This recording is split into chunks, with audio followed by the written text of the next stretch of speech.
ನಮಸ್ಕಾರ ರೀ ಎಲ್ಲರೂ ಹೆಂಗಿದ್ದೀರಿ? ಆರಾಮಾಗಿದ್ದೀರಾ ಅಂದ್ಕೊಂಡಿನಿ ನೋಡ್ರಿ. ನಾವು ಕೂಡ ಆರಾಮಾಗಿದ್ದೀವಿ ನೋಡ್ರಿ. ನಾ ಇವತ್ತು ನಿಮ್ಮ ಕೂಡ ಏನು ಶೇರ್ ಮಾಡ್ಕೋಬೇಕಲ್ಲ, ಇವತ್ತು ನಾನು ನಿಮ್ಮ ಕೂಡ ಕಡ್ಲಿ ಹಿಟ್ಟಿಂದು ಉದುರು ಪಲ್ಯ ಮಾಡ್ಬೇಕಲ್ಲಕತ್ತೀನಿ ರೀ. ಅದು ಹೆಂಗೆ ಮಾಡೋದು ಅಂತ ನಿಮ್ಮ ಕೂಡ ಶೇರ್ ಮಾಡ್ಕೋತೀನಿ. ನಾ ಇಲ್ಲಿ ಒಂದು ಬಟ್ಲದಷ್ಟು ಕಡ್ಲಿ ಹಿಟ್ಟ ಸೋಸಿ ತೊಗೊಂಡಿನಿ ರೀ. ಇಲ್ಲಿ ಅದಕ್ಕೊಂದು ಸ್ವಲ್ಪ ಶೇಂಗದ ಕಾಳು ಮತ್ತು ಕಡ್ಲಿ ಬೇಳೆ ಉದ್ದಿನ ಬೇಳೆ ಒಂದು ಸ್ವಲ್ಪ ತೊಗೊಂಡಿನಿ ರೀ.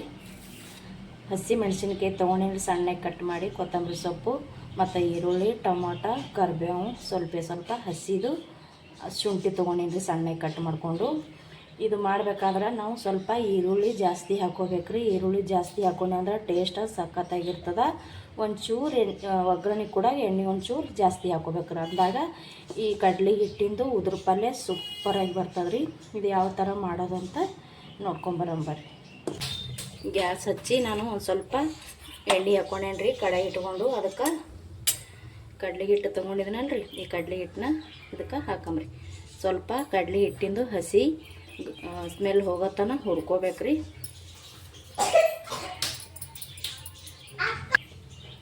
ನಾನು ಹಿಟ್ಟು ಹಾಕೊಂಡೀನಿ ರೀ. ಇವಾಗ ಗ್ಯಾಸ ಸ್ವಲ್ಪ ಸಣ್ಣಗಿಟ್ಟು ಹುರ್ಕೊಂಬ್ರಿ. ಇದಕ್ಕೆ ಕಡ್ಲಿ ಹಿಟ್ಟಿಂದು ಹಸಿ ಸ್ಮೆಲ್ ಹೋಗೋತನ ಹುರಿಬೇಕ್ರಿ. ಇದ್ರಾಗ ಮೇನ್ ಏನಪ್ಪ ಅಂದ್ರೆ ಕಡ್ಲಿ ಹಿಟ್ಟ ಹುರ್ಕೊಳ್ಳೋದೇ ನೋಡ್ರಿ. ನಾವು ಎಷ್ಟು ಚೆಂದ ಹುರ್ಕೋತೀವಿ ಅಷ್ಟು ಚೆಂದ ಇದು ಪಲ್ಯ ಬರ್ತದೆ ರೀ. ಇವಾಗ ಇದನ್ನು ನೀಟಾಗಿ ಹುರ್ಕೊಂಡು ತೊಗೋತೀನಿ ರೀ. ಕಡ್ಲಿ ಹಿಟ್ಟ ನಾ ಈ ಥರ ಹುರ್ಕೊಂಡಿನಿ ನೋಡ್ರಿ ನೀಟಾಗಿ. ಸ್ವಲ್ಪ ಎಣ್ಣೆ ಹಚ್ಚಿ ಹುರ್ಕೋತೇವಲ್ರಿ, ಹಂಗಾಗಿ ಸ್ವಲ್ಪ ಗಂಟು ಆಗ್ತದೆ. ಇದು ನಾವು ಹುರಿದು ತೆಗೆದ್ಮ್ಯಾಗ ಒಂದು ಸ್ವಲ್ಪ ತಣ್ಣಗಾಗನ ಮತ್ತು ಪುನಃ ಇದಕ್ಕೆ ಸೋಸಿ ತೊಗೋಬೇಕ್ರಿ. ನಾವು ಹಿಂಗೆ ಹಾಕ್ಕೊಂಡಿವಪ್ಪ ಅಂತಂದ್ರೆ ಪಲ್ಯ ಮಾಡುವಾಗ ಗಂಟು ಬರ್ತದೆ. ಇದು ಗಂಟು ಇರೋದು ಹಾಗೆ ಉಳಿತದೆ. ಹಾಗಾಗಿ ಇದು ಒಂದು ಸ್ವಲ್ಪ ತಣ್ಣಗಾಗನ ನಾವು ಇದಕ್ಕೆ ಒಂದು ಸ್ವಲ್ಪ ಸೋಸ್ಕೊಂಡು ತೊಗೋಬೇಕ್ರಿ. ಗ್ಯಾಸ ಸಣ್ಣಗಿಟ್ಟೆ ಹುರ್ಕೋಬೇಕ್ರಿ. ಯಾಕಂದ್ರೆ ಕಡ್ಲಿ ಹಿಟ್ಟ ಒತ್ತಿ ಬಿಡ್ತಾರೆ ಕೆಳಗೆ. ಇದು ಸ್ವಲ್ಪ ನಾವು ಸಣ್ಣಗಿಟ್ಟು ಹಾಗೆ ಚಮಚಲಿ ಕೈ ಆಡಿಸ್ತಾನೆ ಇರ್ಬೇಕ್ರಿ. ಕಡ್ಲಿ ಹಿಟ್ಟು ಆಗಿರೋದ್ರಿಂದ ಕೆಳಗಡೆ ಹಿಡ್ಕೊಂಡ್ಬಿಡ್ತದೆ ರೀ, ಹೊತ್ತಿ ಬಿಡ್ತದೆ ಪೂರ್ತಿ. ಹೊತ್ತಂದ್ರೆ ಈ ಉದುರು ಪಲ್ಯ ಚೆನ್ನಾಗಿ ಅನ್ಸಂಗಿಲ್ಲ ರೀ. ಹಾಗಾಗಿ ಹೊತ್ತಲಾರ್ದಂಗೆ ನಾವು ಗ್ಯಾಸ ಸಣ್ಣ ಇಟ್ಟೆ ಹುರ್ಕೋಬೇಕು. ನಾ ಇದು ಇವಾಗ ಹುರಿದು ತೊಗೊಂಡಿನಿ ನೋಡ್ರಿ. ಸ್ವಲ್ಪ ತಣ್ಣ ಗ್ಯಾಸ್ ಬಂದ್ ಮಾಡ್ತೀನಿ ನಾ. ಇವಾಗ ಒಂದು ಸ್ವಲ್ಪ ತಣ್ಣಗಾಗನ ಇದು ಮತ್ತು ಪುನಃ ಸೋಸ್ಕೊಂಡು ತೊಗೊಂಡು ಬರ್ತೀನಿ ರೀ. ನೋಡಿರಿ, ನಾ ಗ್ಯಾಸ್ ಬಂದ್ ಮಾಡಿ ಕಡಾಯಿ ಕೆಳಗೆ ಇಳಿಸೀನಿ ನೋಡಿರಿ. ಈ ಥರ ಗಂಟು ಅದಾವ್ರಿ, ನಿಮ್ಗೆ ಕಾಣಿಸ್ತಾ ಇರ್ಬೋದು. ಈ ಗಂಟು ಹಿಂಗೆ ಇಟ್ಕೊಂಡು ನಾವು ಪಲ್ಯ ಮಾಡ್ಕೊಂಡೆ ಅಂದ್ರೆ ಈ ಗಂಟು ಹಾಗೆ ಉಳಿದು ಬಿಡ್ತದೆ ರೀ ಎಣ್ಣೆ ಫ್ರೈ ಆಗಿ. ಯಾಕಂದ್ರೆ ನಾವು ಇದಕ್ಕೆ ನೀರು ಹಾಕ್ಲಾರ್ದೇ ಮಾಡಾಕತ್ತೀವಲ್ರಿ. ಮಾತ್ರ ಹುರ್ಕೊಳ್ಳೋದು ಮಾತ್ರ ಹಸಿ ಹಿಟ್ಟಿಂದು ಸ್ಮೆಲ್ ಹೋಗತ್ತನ ಹುರಿಬೇಕ್ರಿ. ಹಿಟ್ಟಿನ ಘಮ ಬರ್ಬೇಕು ನೋಡ್ರಿ, ಆ ಥರ ಹುರ್ಕೋಬೇಕು. ಅಂದಾಗೆ ಪಲ್ಯ ಕರೆಕ್ಟಾಗಿ ಟೇಸ್ಟಾಗಿ ಆಗ್ತದೆ. ಇದು ಒಂದು ಸ್ವಲ್ಪ ತಣ್ಣಗಾಗನ ನಾ ಇದು ಸೋಸ್ಕೊಂಡು ತೊಗೊಂಡು ಬರ್ತೀನಿ ರೀ. ನೋಡಿರಿ, ನಾ ಸೋಸ್ಕೊಂಡು ಅದೇ ಬಟ್ಲಕ್ಕೆ ತೊಗೊಂಡಿನಿ. ಸೋಸೋದ ಬಳಕ ಈ ಥರ ಕಲರ್ ಅದ ನೋಡಿದ್ದು. ಹುರ್ಕೊಂಡು ಬಳಕ ಕಲರ್ ಚೇಂಜ್ ಆಗ್ಯದ. ನಾನು ಫಸ್ಟ್ ತೋರ್ಸೋದಾಗ ಹಿಟ್ಟಿನ ಕಲರ್ ಬೇರೆ ಆಗಿತ್ತು, ಇವಾಗ ನೋಡಿರಿ ಬೇರೆಯೇ ಆಗ್ಯದ. ಎಣ್ಣೆ ಹಾಕಿ ಹುರ್ಕೊಂಡಿರ್ತೀವಲ್ಲ ರೀ, ಹಾಗಾಗಿ ಈ ಥರ ಆಗ್ತದೆ. ಇದನ್ನು ಇವಾಗ ತಣ್ಣಗಾದ ಬಳಕ ಸೋಸ್ಕೊಂಡು ತೊಗೊಂಡೇನಿ ರೀ. ಇವಾಗ ಇದು ಒಗ್ಗರಣೆ ಮಾಡಮ್ರಿ. ನಾನು ಕಡ್ಲಿ ಹಿಟ್ಟ ಹುರ್ಕೊಂಡಿದ್ದು ಕಡಾಯಿನೇ ಇಟ್ಕೊಂಡೀನಿ ರೀ. ಗ್ಯಾಸ್ ಹಚ್ಚಿ ಅದಕ್ಕೆ ಒಂದು ಸ್ವಲ್ಪ ಎಣ್ಣೆ ಹಾಕ್ಕೊಂಡೀನಿ. ಎಣ್ಣೆ ಒಂದು ಸ್ವಲ್ಪ ಜಾಸ್ತಿನೇ ಹಾಕ್ಕೊಂಡೀನಿ ರೀ. ಯಾಕಂದ್ರೆ ಎಣ್ಣೆ ಜಾಸ್ತಿ ಹಾಕ್ಕೊಂಡೇವಂದ್ರೆ ಉದುರು ಪಲ್ಯ ಚೆನ್ನಾಗಿ ಬರ್ತದೆ ರೀ. ಈರುಳ್ಳಿ ಎಣ್ಣೆ ಒಂದು ಸ್ವಲ್ಪ ಜಾಸ್ತಿ ಹಾಕ್ಕೊಂಡ್ರೆ ಸಾಕ್ರಿ. ಜಾಸ್ತಿ ಅಂದ್ರೂ ಒಂದಿಷ್ಟು ಹಾಕ್ಕೊಂಡೀನಿ ನೋಡ್ರಿ. ನಾನು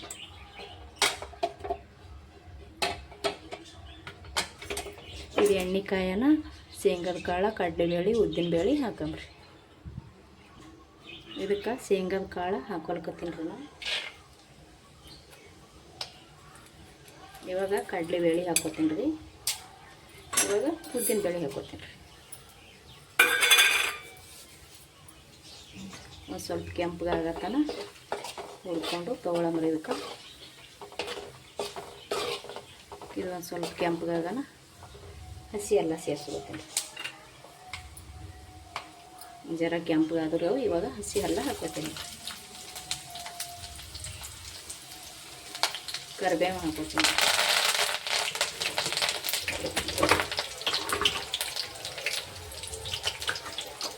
ಸ್ವಲ್ಪ ಜೀರಿಗೆ ಸಾಸಿವೆ ಹಾಕೊಳ್ತೀನಿ.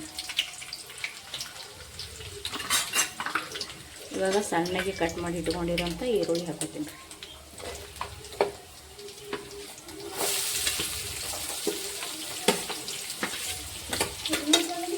ಈರುಳ್ಳಿ ಒಂದು ಸ್ವಲ್ಪ ಜಾಸ್ತಿನೇ ಹಾಕೋಬೇಕಂತ ಹೇಳಿನಲ್ರಿ. ಈರುಳ್ಳಿ ಜಾಸ್ತಿ ಹಾಕೊಂಡೇವಂದ್ರೆ ಪಲ್ಯ ಸಖತ್ತಾಗಿ ಬರ್ತದೆ. ಈ ಈರುಳ್ಳಿ ಒಂದು ಸ್ವಲ್ಪ ಕೆಂಪಗಾಗತ್ತನ ಫ್ರೈ ಮಾಡ್ಕೊಳಂಬ್ರಿ. ಇದ್ರಾಗೆ ನಾನು ಇವಾಗ ಕಟ್ ಮಾಡಿ ಇಟ್ಕೊಂಡಿವಿ ಹಸಿಮೆಣಸಿಕಾಯಿನ ಸೇರಿಸ್ಕೊತೀನಿ ರೀ. ಸ್ವಲ್ಪ ಇವೆರಡು ಒಂದು ಸ್ವಲ್ಪ ಕಲರ್ ಚೇಂಜ್ ಆಗೋಣ ಟೊಮೊಟೊ ಹಾಕೊಳ್ಳೋಣ. ಈರುಳ್ಳಿ ಒಂದು ಸ್ವಲ್ಪ ಮೆತ್ತಗಾಗ್ಯಾವ್ರಿ. ಇವಾಗ ಕಟ್ ಮಾಡಿ ಇಟ್ಕೊಂಡಿರೋಂಥ ಟೊಮೊಟೊ ಸೇರಿಸ್ಕೊಳ್ಕತ್ತೀನಿ ರೀ. ಸ್ವಲ್ಪ ಅರಿಶಿಣನೂ ಹಾಕೋತೀನಿ ರೀ. ಹಾಗೆ ಒಂದು ಸ್ವಲ್ಪ ಅರಿಶಿಣ ಹಾಕೋತೀನಿ ರೀ. ರುಚಿಗೆ ತಕ್ಕಷ್ಟು ಉಪ್ಪು ಸೇರಿಸ್ಕೊತೀನಿ. ಉಪ್ಪು ಹಾಕೊಂಡೇವಂದ್ರೆ ಟಮಾಟಿ ಬೇಗ ಮೆತ್ತಗಾಗ್ತದೆ ಅಂತೇಳಿ ಉಪ್ಪು ಸೇರಿಸ್ಕೊಳ್ಕತ್ತೀನಿ ರೀ. ಈ ಟೊಮಾಟೋನು ಮೆತ್ತಗಾಗೋ ತನಕ ನಾವು ಇದು ಹೀಗೆ ಫ್ರೈ ಮಾಡ್ಕೋಬೇಕು.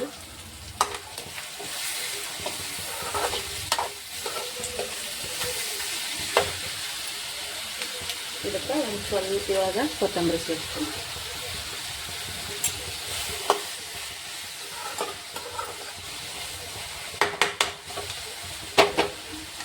ಇದು ಟಮಾಟಿ ಎಲ್ಲ ಮೆತ್ತಗಾಗತ್ತನ ಈರುಳ್ಳಿ ಇನ್ನೊಂದು ಸ್ವಲ್ಪ ಫ್ರೈ ಆಗತ್ತನ ಇದನ್ನು ಇಷ್ಟೇ ಫ್ರೈ ಮಾಡ್ಕೋತೀನಿ ರೀ. ಇನ್ನೊಂದು ಸ್ವಲ್ಪ ನೋಡಿರಿ ಇಲ್ಲಿ ಮೆತ್ತಗಾಗ್ಯದ ಟೊಮಾಟೊ ಕೂಡ. ಇದಕ್ಕೆ ನಾವು ಒಂದು ಸ್ವಲ್ಪ ಅಚ್ಚ ಖಾರದ ಪುಡಿ ಸೇರಿಸ್ಕೊಳ್ಕತ್ತೀನಿ. ಹಸಿಮೆಣ್ಸಿನ್ಕಾಯಿ ಹಾಕೊಂಡಿದೆಲ್ಲ ತನ್ಬೋದು ರೀ. ಹಸಿಮೆಣ್ಸಿನ್ಕಾಯಿ ಹಾಕೊಂಡ್ರು ಒಂದು ಸ್ವಲ್ಪ ಅಚ್ಚ ಖಾರದ ಪುಡಿ, ಒಂದು ಸ್ವಲ್ಪ ಮನ್ಯಾಗ ಮಾಡಿರುವಂಥ ಮಸಾಲೆ ಖಾರ ಹಾಕೋಬೇಕು ರೀ. ಸಖತ್ ಟೇಸ್ಟ್ ಆಗ್ತದ. ಇಷ್ಟ ಇಲ್ಲ ಅನ್ನೋರು ಹಸಿಮೆಣ್ಸಿನ್ಕಾಯಿ ಮೇಗೆ ಬಿಡ್ಬೋದು ರೀ. ಯಾಕಂದ್ರೆ ಹಸಿ ಖಾರ ಹಾಕೊಂಡ್ರೆ ಇನ್ನೂ ರುಚಿ ಹೆಚ್ಚಾಗ್ತದೆ ಇದ್ರದ್ದು. ಹಾಗಾಗಿ ನಾವು ಸ್ವಲ್ಪ ಮನ್ಯಾಗ ಮಾಡಿರೋಂಥ ಮಸಾಲೆ ಖಾರ, ಪುಡಿ ಖಾರ, ಮಸಾಲೆ ಖಾರ ಇಲ್ಲಾಂದ್ರೆ ಪುಡಿ ಖಾರನೂ ಸಹ ಹಾಕೋಬೋದು ರೀ. ಇದಕ್ಕೆ ಇನ್ನೊಂದು ಮೇನ್ ಏನಪ್ಪ ಅಂದ್ರೆ ಒಂದು ಅರ್ಧ ಹೋಳಷ್ಟು ಲಿಂಬೆ ಹಣ್ಣು ಸೇರಿಸ್ಬೇಕು ರೀ. ಇವಾಗ ಎಲ್ಲ ಮೆತ್ತಗಾಗ್ಯದ್ರಿ. ಟೊಮೊಟೊ ಈರುಳ್ಳಿ ಎಲ್ಲ ಎಣ್ಣೆಗೆ ಕರಿಯಾವು. ಈಗ ಸ್ವಲ್ಪ ಲಿಂಬೆ ಹಣ್ಣಿನ ರಸ ಹಾಕೊಳ್ಕತ್ತೀನಿ ರೀ. ಲಿಂಬೆ ಹಣ್ಣಿನ ರಸ ಹಾಕ್ಕೊಂಡು ಒಂದು ಸ್ವಲ್ಪ ತಿರುವಿ ಹಿಟ್ಟು ಸೇರಿಸ್ಕೊಳ್ಳೋಣ. ಕಡ್ಲೆ ಹಿಟ್ಟೇನು ಹುರಿದು ಇಟ್ಕೊಂಡಿನಲ್ಲ ರೀ, ಆ ಕಡ್ಲೆ ಹಿಟ್ಟು ಹಾಕೋತೀನಿ ರೀ. ಇದಿಷ್ಟು ನಾವು ನೀರು ಹಾಕೋಬಾರ್ದು. ಇದಕ್ಕೆ ನೀರು ಹಾಕೊಳ್ಳಾರ್ದೇ ಮಾಡಬೇಕು. ಈರುಳ್ಳಿನೂ ನೀರು ಬಿಡ್ತದೆ, ಟೊಮಾಟೊ ನೀರು ಬಿಡ್ತದೆ, ಮತ್ತು ಉಪ್ಪು ಹಾಕೊಂಡು ತಿರುವಿಲ್ರಿ ನೀರು ಬಿಡ್ತದೆ ರೀ. ಹಾಗೇನೆ ತಿರ್ಕೋಬೇಕು ನಾ, ಅಂದ್ರೆ ಉದ್ರ ಪಲ್ಯ ಆಗ್ತದೆ ಇದು. ಇವಾಗ ನಾ ಹಿಟ್ಟು ಸೇರಿಸ್ಕೊಂಡು ತಿರುಗ್ತೀನಿ. ಇವಾಗ ಇದು ನೀಟಾಗಿ ತಿರುಗಿ ತೊಗೋಬೇಕು ನೋಡಿ. ಲಿಂಬೆ ಹಣ್ಣು, ಉಪ್ಪು, ಖಾರ ಹಾಕೊಂಡಿನಿ. ನೀರು ಹಾಕೋಬಾರ್ದು ಇದಕ್ಕೆ. ಯಾವಾಗೂ ಹೊಟ್ಟೆ ನೀರು ಹಾಕೊಳ್ಳಾರ್ದೇ ಮಾಡಬೇಕು. ಚೆನ್ನಾಗಿ ಹಾಕೋದ್ರಿ. ಇದು ನೀರು ಹಾಕೊಳ್ಳಾರ್ದೆ ಮಾಡಿದ್ರು ಕೂಡ ಈರುಳ್ಳಿ ಟೊಮೊಟೊ ಎಲ್ಲ ನೀರು ಬಿಡ್ತದಲ್ರಿ. ಹಾಗಾಗಿ ಇದು ಕರೆಕ್ಟಾಗಿ ಬೇಯ್ತದ್ರಿ. ಇದ್ರೊಳಗೆ ಒಂದು ಸ್ವಲ್ಪ ಗ್ಯಾಸ ಸಣ್ಣ ಇಟ್ಟು ತಿರ್ಕೋಬೇಕ್ರಿ ನಾವು. ಇದು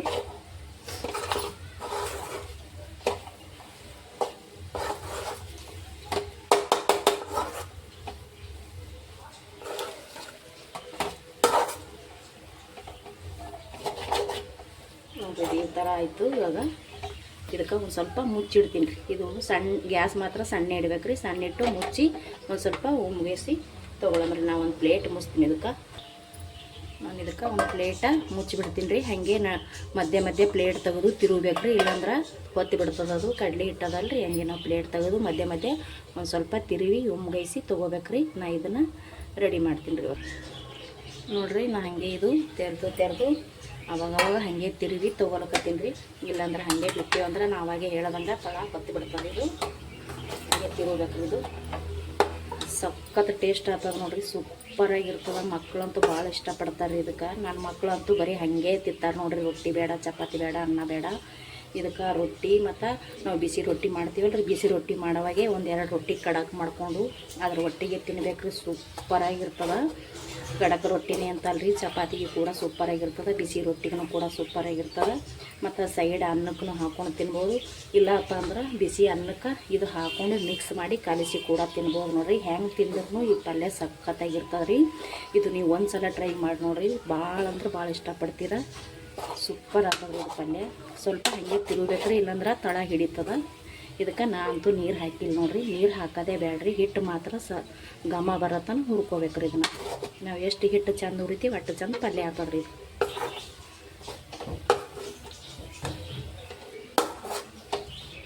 ನೋಡಿದ್ರು ಇದಕ್ಕೆ ಇನ್ನೊಂದು ಸ್ವಲ್ಪ ನಾನು ಮುಚ್ಚಿ ಇನ್ನೊಂದು ಸ್ವಲ್ಪ ಬೇಯಿಸ್ಕೊತೀನಿ ರೀ. ಆಲ್ರೆಡಿ ಮುಗಿದಾಗ ಇನ್ನೊಂದು ಚೂರು ಇಡ್ತೀನಿ ರೀ. ಇದಕ್ಕೆ ನಾವು ಸ್ವಲ್ಪ ಮುಚ್ಚಿಟ್ಟು ಸಣ್ಣ ಗ್ಯಾಸ್ ಇಟ್ಕೊಂಡು ಬೇಯಿಸ್ಕೊಂಡು ತೊಗೊಂಬರ್ತೀನಿ ರೀ. ಇದು ರೆಡಿ ಆಯ್ತು ನೋಡಿರಿ. ಇವಾಗ ಗ್ಯಾಸ ಬಂದ್ ಮಾಡ್ತೀನಿ. ನಾ ಗ್ಯಾಸ್ ಬಂದ್ ಮಾಡಿ ಒಂದು ಪ್ಲೇಟಿಗೆ ತೊಗೊತೀನಿ ರೀ. ಸೂಪರಾಗಿ ಬಂದದ. ಘಮ ಅಂಕರ್ ಸೂಪರಾಗಿ ಹೊಂಟದ ನೋಡ್ರಿ. ಅದರದ್ದು ರೆಡಿ ಆಯ್ತು ನೋಡಿರಿ. ಕಡ್ಲೆ ಹಿಟ್ಟ ಹುರಿದ್ಬಿಟ್ಟು ಮಾಡಿರುವಂಥ ಉದುರು ಪಲ್ಯ ಸೂಪರ್ ಸೂಪರ್ ಟೇಸ್ಟ್ ಸಖತ್ ರುಚಿ ಇರ್ತದೆ ರೀ. ಒಂದು ಸಲ ನೀವು ಟ್ರೈ ಮಾಡಿದ್ರಿಯಪ್ಪ ಅಂತಂದ್ರೆ ನೀವೇ ತಿಂತೀರ ಬರೇ ಬಾಯ್ಲೇ. ಅಂದ್ರೆ ರೊಟ್ಟಿ ಬೇಡ, ಚಪಾತಿ ಬೇಡ, ಅನ್ನ ಬೇಡ ಅಂತ ಹಾಗೇನೆ ತಿಂತೀರಿ. ನಮ್ಮ ಮನ್ಯಾಗ ಅಂಕರು ನಮ್ಮ ಮಕ್ಕಳು ಬರೀ ಹಿಂಗೇನೆ ತಿಂತಾರೆ ನೋಡ್ರಿ. ಸಖತ್ತಾಗಿರ್ತದೆ. ಇದಕ್ಕೆ ನಾನು ಹೇಳ್ದಂಗೆ ಒಂಚೂರು ಈರುಳ್ಳಿ ಜಾಸ್ತಿ ಆಗ್ಬೇಕು ರೀ, ಒಂದು ಸ್ವಲ್ಪ ಎಣ್ಣೆ ಜಾಸ್ತಿ ಅಂದ್ರೆ ತುಂಬ ಏನಲ್ಲ ರೀ, ಒಂದು ಸ್ವಲ್ಪ ಹಾಕೊಂಡ್ರೆ ಸಾಕು. ಯಾಕಂದ್ರೆ ಇದು ನಾವು ನೀರು ಹಾಕ್ಲಾರ್ದೇ ಮಾಡ್ಕೋತೇವಲ್ಲ ರೀ. ನೀವು ನೀರು ಹಾಕ್ಕೊಂಡ್ರಿ ಅಂದ್ರೆ ಪೂರ್ತಿ ಮುದ್ದೆ ಆಗಿಬಿಡ್ತದೆ. ಈ ಥರ ಬರೋಂಗಿಲ್ಲ ಅದು. ನೀರು ಹಾಕ್ಲಾರ್ದೇ ಒಂದು ಸಲ ಟ್ರೈ ಮಾಡಿ ನೋಡಿರಿ, ಸಖತ್ ನಿಮ್ಗೆ ಇಷ್ಟ ಆಗ್ತದೆ, ನೀವು ಇಷ್ಟಪಡ್ತೀರ. ಇದು ಕಡ್ಲೆ ಹಿಟ್ಟ ಹುರಿದು ಮಾಡಿರುವಂಥ ಉದುರು ಪಲ್ಯ ನಿಮ್ಗೆ ಇಷ್ಟ ಆಗಿತ್ತಂದ್ರೆ ಪ್ಲೀಸ್ ಒಂದು ಲೈಕ್ ಮಾಡಿರಿ, ಶೇರ್ ಮಾಡಿರಿ, ಸಬ್ಸ್ಕ್ರೈಬ್ ಮಾಡ್ಕೊರಿ, ವಿಡಿಯೋ ನೋಡಿ ಸಪೋರ್ಟ್ ಮಾಡಿರಿ. ನಮಸ್ಕಾರ ರೀ, ಥ್ಯಾಂಕ್ ಯು ರೀ.